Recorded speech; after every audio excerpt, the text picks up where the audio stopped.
Hello friends, welcome back to my channel Mita's blog. তো তোমরা সবাই কেমন আছো বলো? আর আমি তো অনেক অনেক ভালো আছি। আজকে চলে এসেছি নতুন একটা ভিডিও নিয়ে, কিভাবে বাড়িতে বসে বানানো যায় কোনো ঝামেলা ছাড়াই আলুর তৈরি রেসিপি। আর বন্ধুরা, এরকম একটা খাবার যদি সন্ধ্যাবেলা হয় তাহলে তো ব্যাপারটা জমে একদমই ক্ষীর। তো দেখো, আলু চপ তৈরি করার জন্য কিন্তু আমি এখানে গোটা দুটো আলু নিয়ে নিয়েছি, সেগুলো সেদ্ধ করা রয়েছে, আর সাইডে কিন্তু বেসনও নিয়ে নিয়েছি। আর তারপর কিন্তু আমি এখানে কিছু মশলা নিয়ে নিয়েছি, লঙ্কা কুচি, জিরে গুঁড়ো, লঙ্কা গুঁড়ো, হলুদ গুঁড়ো আর লবণ। এবার এই মশলাগুলো ওই সিদ্ধ আলুর সাথে ভালো করে মাখাবো, ভালো সুন্দর করে মাখাবো। তারপর একটা পরিষ্কার কড়াই দিয়ে দিয়েছি গ্যাসের উপরে। কড়াইটা গরম হয়ে গেলে দিয়ে দেবো এতে অল্প পরিমাণে একটু তেল। আমি এখানে সাদা তেল ইউজ করেছি, তোমরা চাইলে সর্ষের তেলও দিতে পারো। এবার এটাকে ভালো করে গরম হওয়া পর্যন্ত একটু নেড়ে চেড়ে নেব।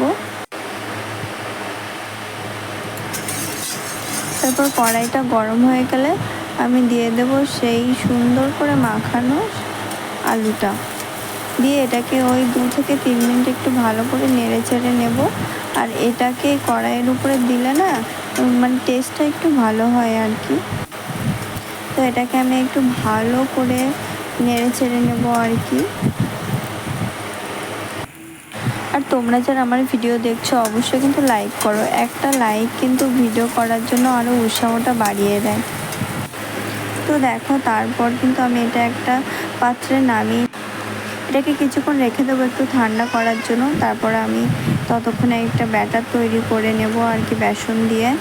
বেসনের মধ্যে কিন্তু লঙ্কা গুঁড়ো, লবণ আমি আগে থেকে দিয়ে দিয়েছি, সেটা হয়তো তোমাদের দেখানো হয়নি। আর এই ব্যাটারটিকে একটু ভালো করে ঘন করে তৈরি করে নেব, হালকা হলে কিন্তু হবে না। তারপর আমি ওই ঠান্ডা হয়ে গেলে ওই আলুগুলোকে এরকম গোল গোল করে চ্যাপটা করে নিয়েছি। তারপরে কড়াইতে তেল দিয়ে সেগুলো এক একটা করে কিন্তু ভাজতে শুরু করে দিয়েছি। এরকম লাল লাল হয়ে গেলে তারপরে নামিয়ে নেব। প্রত্যেকটা ঠিক এরকম করেই ভাজবো। তো বন্ধুরা, তৈরি হয়ে গেল আলুর তৈরি মজাদার রেসিপি। আর ভালো লাগলে অবশ্যই চ্যানেলটিকে সাবস্ক্রাইব করে দেবে। বাই।